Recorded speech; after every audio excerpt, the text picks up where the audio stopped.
Yo, what's going on, everybody? Another episode of the Talkin' Ish podcast. We're calling today's episode the W episode because what we're talking about is Wim Hof, Wu-Tang, Wo-Hop, briefly, BWady, and the Wams. Just trying to be adorable. Sorry, guys. Can't help it. So sticking with that W theme, we're starting with Wim Hof. I went to a Wim Hof training seminar, let's call it, this past Saturday. If you don't know who Wim Hof is, pause now and go Google Wim Hof Method, Wim Hof Iceman, and you will be absolutely astounded by this freak of nature, as I was, and I have been for the past handful of years. And I finally got to go and do some of his work. He wasn't there. It was one of a teacher who's certified as a Wim Hof Method teacher, trainer.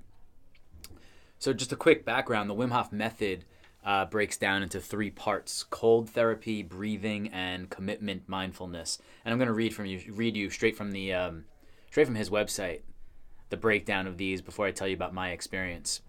Cold therapy, the first part. The cold is your warm friend and one of the three pillars of the Wim Hof method. Proper exposure to the cold starts a cascade of health benefits, including the buildup of brown adipose tissue and resultant fat loss, reduced inflammation that facilitates a fortified immune system, balanced hormone levels, improved sleep quality, and the production of endorphins, the feel-good chemicals in the brain that naturally elevate your mood. So Wim Hof Method, he offers a 10-week online course, which is very focused on cold showers. 30 seconds at the end. Week one is simple, 30 seconds, which is allegedly brutal. I'm going to start that pretty soon, actually.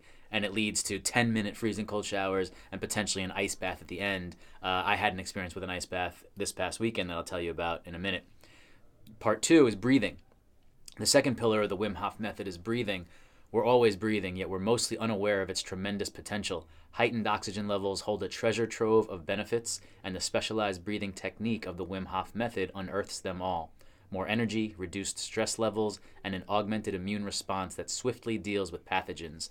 So the first half of my session this weekend was breathing, lying on the floor, 30 minutes, breath work, and I'm going to tell you a little bit more about that as well. And then third, commitment. The third pillar of the Wim Hof method is the foundation of the other two. Both cold exposure and conscious breathing require patience and dedication in order to be fully mastered. Armed with focus and determination, you are ready to explore and eventually master your own body and mind. So, you could argue that any practice, right, is going to, require commitment and mindset for sure. This, though, when you're dealing with such extremes, I think probably takes it to a different level. And if you didn't actually go look up Wim Hof, some of the things that this guy has done, he's a holder of 20 Guinness World Records for withstanding extreme temperatures. He's climbed Mount Everest and Kilimanjaro in just shorts, no shirt, shorts and shoes. Has been in ice baths for hours at a time. He's run a marathon in the desert at 122 degrees Fahrenheit with no water and no food. And he does all this, runs through the breath. He's able to control his nervous system and respiratory and circulatory system through his breathing practice. And it is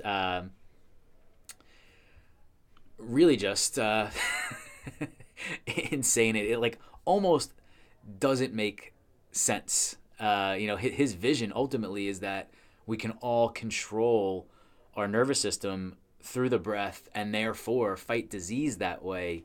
And his ultimate grand vision is a world without sickness. And scientists have studied him, and what he's able to do shouldn't happen. And they've done tests with focus groups where people are doing his method, people aren't, and the people who are able to ward off pathogens and disease in the short term, at least. Anyway, so what did I do this weekend? I went to this house in Brooklyn, in Crown Heights.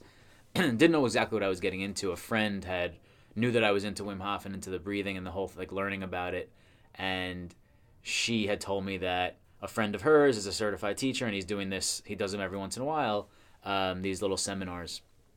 So I didn't know exactly what I was getting into, other than breathing and potentially the option for this, ice bath at the end.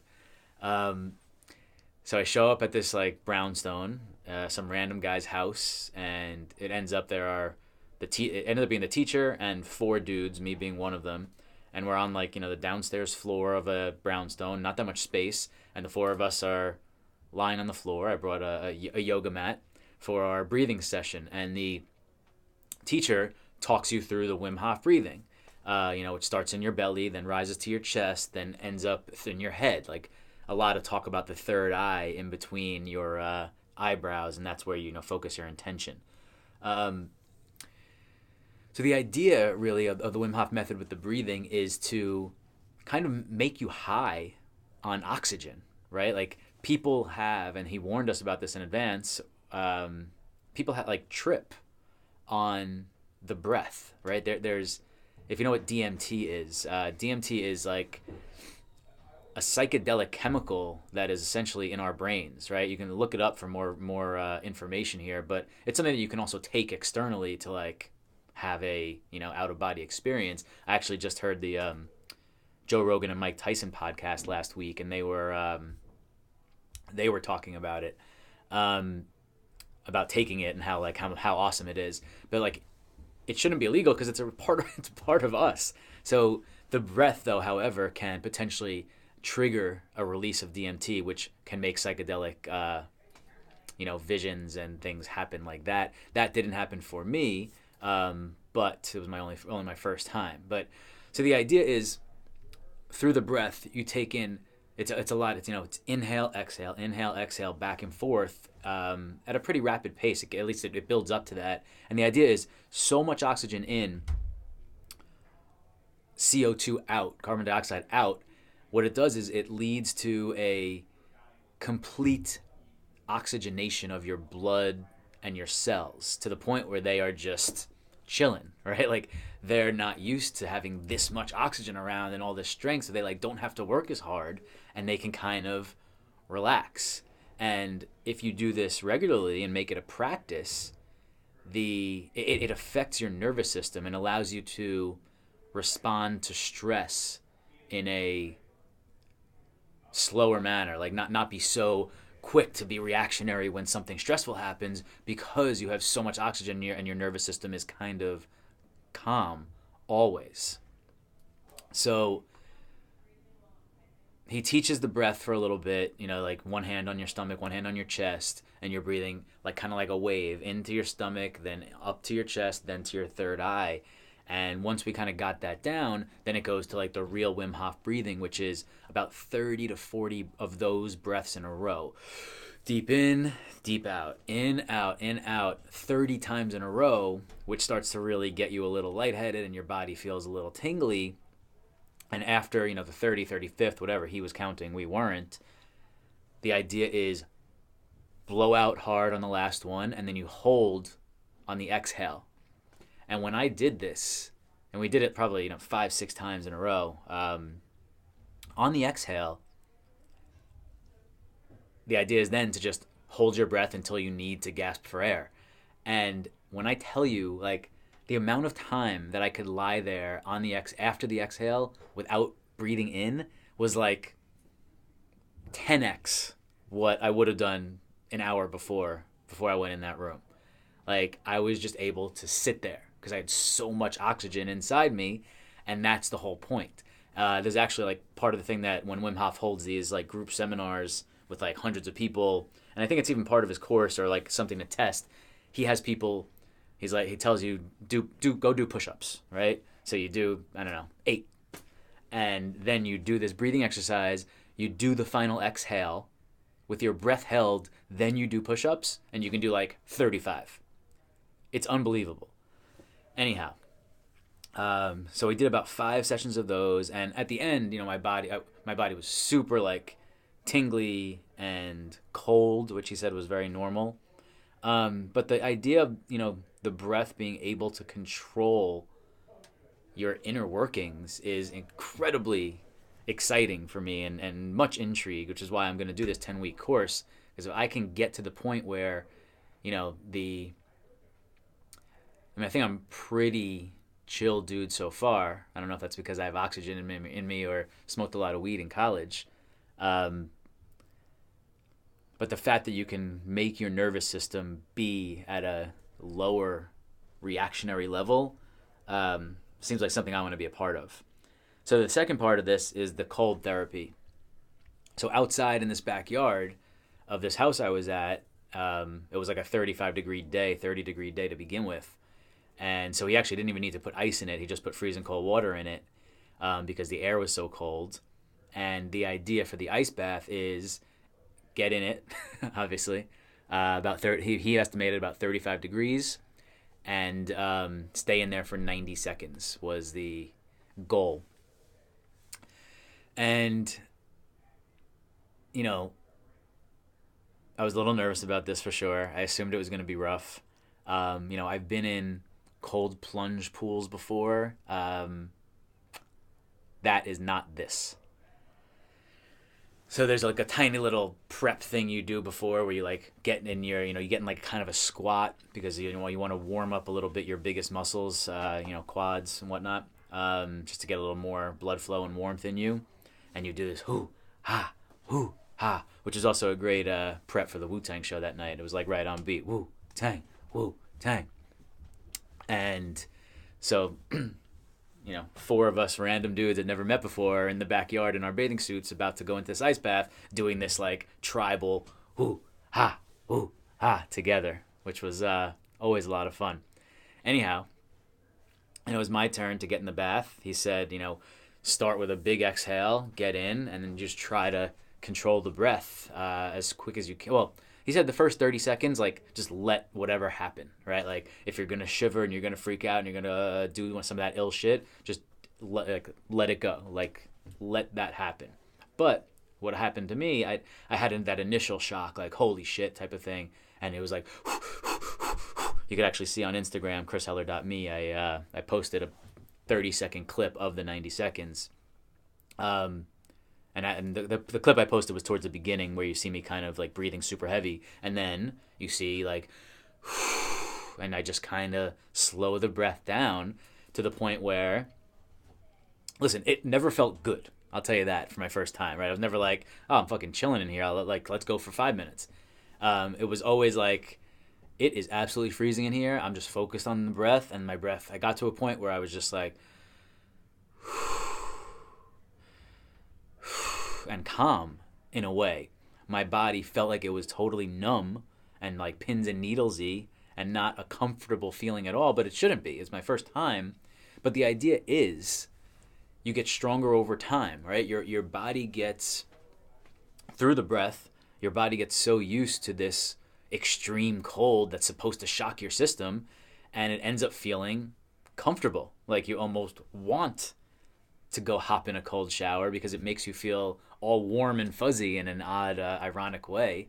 And that's what I'm hoping to achieve at the end of this 10-week Wim Hof course, because, cold therapy has incredible benefits, as mentioned in, the aforementioned Wim Hof method definition, essentially, or breakdown. It's just great for stress relief, for weight loss, for circulatory system, tons of benefits. So that was my experience. I would go back. I'm definitely going to do this 10-week online course. If anyone wants to join me, let's do that shit. Going to start probably in a month or so when I get back from my West Coast swing. That night, Wu-Tang Clan at Terminal 5 for a 36 Chambers 25th anniversary show. If you don't know what 36 Chambers is, you should probably just stop listening now and never talk to me again. That's their debut album, released in 1993. November was the 25th anniversary, so they've been doing some shows on the East Coast. They did D.C. in November, Philadelphia last week, and Terminal 5 on Saturday and Sunday, I think. So Saturday night, I'd never been to Terminal 5, and I had heard not awesome things about it. I know they have a ton of shows, and it's like a popular venue, but I've heard it's not a great place to see a show. Like, there aren't many, it's all general admission, so there aren't many great places to get to, and if you want to get to one of those few places, you have to go there super fucking early, and that wasn't happening, especially with Wu-Tang, because, they've been known to show up whenever they feel like it. obviously, because they're the Wu-Tang Clan and they can do whatever they want. Um, so we get there. There's four of us, my wife and two of my friends, and like I said, you never know what you're going to get in terms of timing. They've known for not everyone showing up. We had heard through the grapevine that in Philly the night before they did the entire 36 Chambers album, which certainly makes sense since it's a 36 chamber show. The question then was, is that all they did? Should I expect anything beyond just that album? And if it was that album, obviously it's one of the greatest albums of all time, possibly the greatest album of all time. And I love every single track. However, you can probably, get through that in 40 minutes or so 45 minutes. So I would have been definitely disappointed if that was it. It ends up that wasn't it, but like through the whole thing, we're like, wait a minute, that's going to be it? Are they really going to stop here? And they did something really strange they went in order until the last two songs. Like, if you know their stuff, Protect Your Neck is like their first, massive anthem posse cut song where they're all in it. And that's, the second to last track. And instead they flipped it and went Tears before it. I guess I'm like, and that made me think, oh my God, they're not going to do any more because they're saving Protect Your Neck for the finale. And then they kept going for another 30 to 40 minutes after Protect Your Neck. So I don't know what the point of making that switch was if it wasn't actually going to be your finale. Anyway, they ended up doing another 30, 40 minutes with no real organization or order. It was probably like, hey, Raekwon, what do you want to do? Okay, DJ, put that on. Like it was kind of like that. And they did good stuff. Random. Fish, Capadonna came out for Winter Wars. Just his verse, which is one of the greatest verses of all time. That was a nice treat. What else was there? Triumph, obviously, which is, another anthem from Wu-Tang Forever. And then, as always, they end with the Rockwilder, which is so bizarre considering it's a Method Man and Redman track. It's not even on a Wu-Tang album. And Redman wasn't even there, which he's not usually. The thing is, I knew they were going to do that. They've been doing that for 15 years. Every time I've seen them, they just always end with that. Yes, I love that song. It's a great amped up, everyone get hype. But, if it's a Wu-Tang show, end with Triumph, not that. All in, fun show, good crowd, good energy.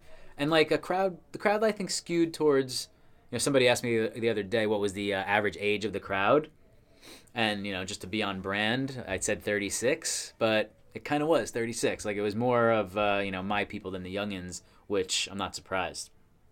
But a good night, a shitty venue. But, we ended up sidling up to the bar and had a great view of the bar and was able to then easily get drinks where if we weren't, getting in and out of the massive amounts of people would have been impossible. So it allowed us to spend more money and drink more alcohol.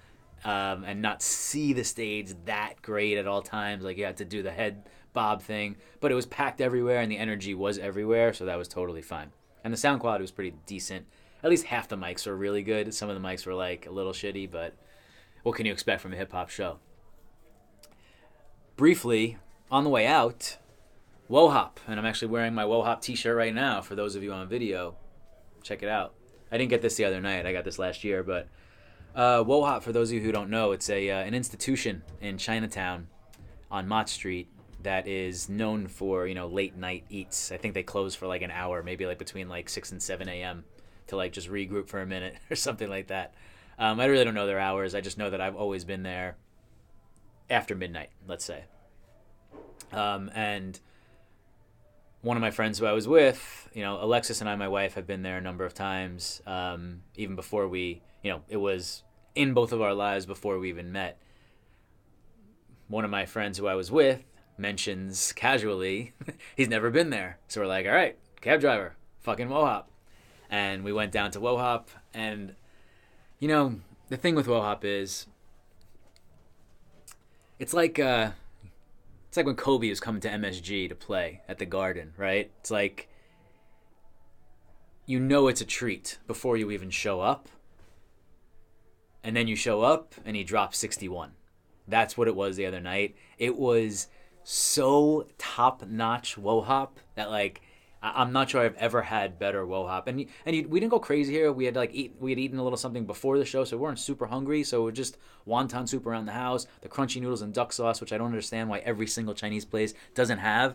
Growing up, every Chinese place had when you sat down, crunchy noodles, duck sauce. That was like part of the experience, and now like you never find that, or it's rare to find that rather. Those spare ribs were outstanding, and then we got a lo mein, which was great, not outstanding. The other three were absolutely outstanding. So it was a good treat, and we saw a bunch of other Wu-Tang post-show Wu-Tang members filing in after us. We actually beat the crowd. We got right in. Usually there's a line up the stairs, even at 1 in the morning when we were there. And by the time we left, there was a line out the door. Anyway, so that was my W Saturday, Wim Hof, Wu-Tang, Woe Hop. Now let's talk about the Super Bowl. Big game this Sunday, obviously, last game of the season.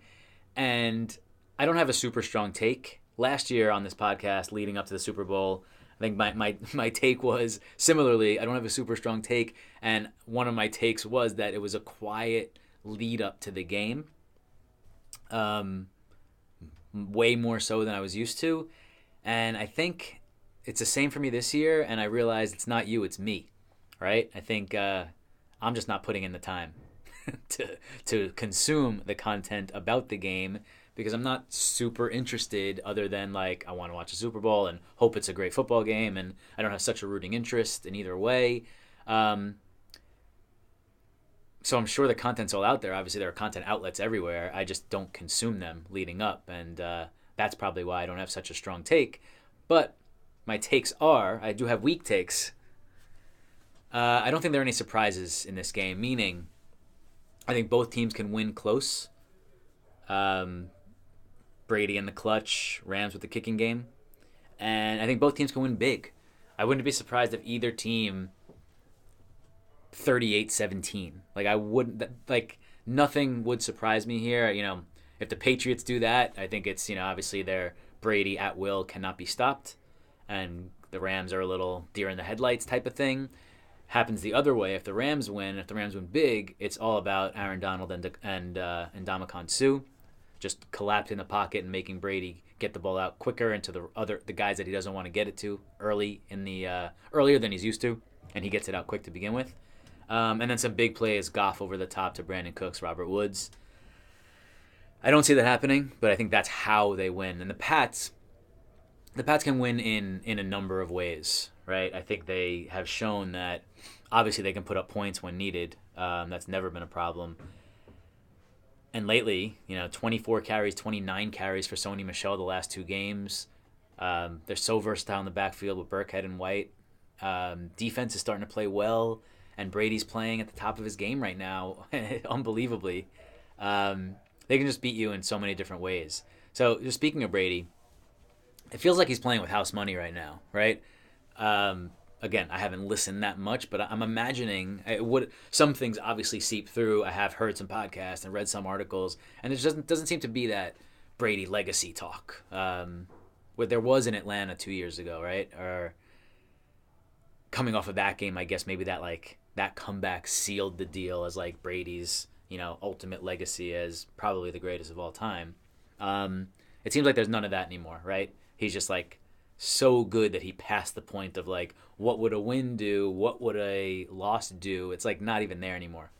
On the other side of the ball, I don't trust Goff. I've never been a Goff guy yet. I'm still not convinced that he's great. And he's had such a weird arc, right? Coming into the league, number 1 overall draft pick, number 1 overall, like supposed to be the franchise guy, totally sucks his rookie year. I believed he was a total flame out. And then McVay comes along and turns everything around, and now he's pretty good. Although, in the last month or so, was he that good? Or was it the defense and Gurley this year, and McVay just set him up to make plays? It's just he had a very weird 3 years so far, and I don't trust him yet. And obviously in a big spot like this, going against a guy like Brady, you want to be able to trust the QB on the other side of the field. Quickly, a couple betting props that we all love to do. I'll definitely have a couple of these. I like the long shots. I like to have the upside Robert Woods, MVP, 50-1. I already put a few bucks down on that. I don't think, I don't know who eats up the Rams' points, right? Like, I don't think one guy, especially with what's happened with Gurley and C.J. Anderson over the last month, I don't know that one guy emerges. So in that case, the fact that Robert Woods is the safest play, right? Like, he's always a good bet for those 6, 7, 8 catches. In a game like this, especially, you go to the guys you trust. So I can see a 8 for 132 and a touchdown coming from Woods. And if it's not a high-scoring game and Gurley gets one and Goff only passes the one to Woods and then 3 field goals, and they win the game 24-20 or something like that, like, I think Woods at 50-1, it's a decent long shot bet. Do I think he's going to win it? No, but I love those odds. And then in games like this, in the big games, I always like the over for Edelman, and Woods too. Like those safe, reliable, intermediate receivers. I just like their overs. I just think they catch a lot of balls. I think they make plays, and their QBs trust them. So overs on yardage and catches. I don't even know what the numbers are. I just like the overs on those two guys. Anyhow, the game. The Rams the Rams for the season are the better team. Their body of work is better than the Patriots. All year they were one of the teams that should have been here, where the Patriots were question marks all year long. However, Brady Pats are just playing at a crazy high level the past 2 games, and even the month prior. Really, for the last month of the season, Brady kind of stepped it up, and I don't know if he was just taking it easy until it really mattered, which is amazing to think that that's possible. Ultimately, I think the Pats are able to scheme away from the 2 big guys in the interior front with Donald and Sue. And since I don't have such a strong take here, right, what I always fall back on is it's kind of like ends up becoming some clarity. And in a simple way, it's like, all right, Brady playing at a high level versus, is it versus or verse? Verse? I don't know. Versus a QB that I don't trust, right? So, with that said, I lean Pats in this game, and I could have had the same exact justification to pick the Pats last year, and look what Nick Foles came out and did. So that's why I'm saying it's not that strong of a take. But you're here for the takes and for the picks and for the eyes. For those who are on video, Pats 30, Rams 20, and the Patriots and Brady win their 6th Super Bowl, which is just incredible to think about. Even if they lose, it's incredible to think about what they've done. Super impressive. I'm excited. Gonna have some people over, make some wings, make some salami and cheese situation. I'll tell you about that guy next week if that goes well. We got some homemade pizza happening. We got all good stuff. We got kids. We got adults. We got food. We got dessert. We got some even cake for the 3 birthdays that are happening this week. Yours truly being one of them. Anyhow, enjoy Super Bowl, whatever number it is. L111, I think is how they describe it. Brady, Belichick, McVay, Goff, Gurley, and the Rams. Should be fun. Let's talk about it. Email me, chris@chrisheller.me. Check out my new website at chrisheller.me, Instagram, chrisheller.me as well, or on Twitter, cheller32. Thanks for listening, guys. Always a pleasure to be with you, and I will see you next time. Thanks.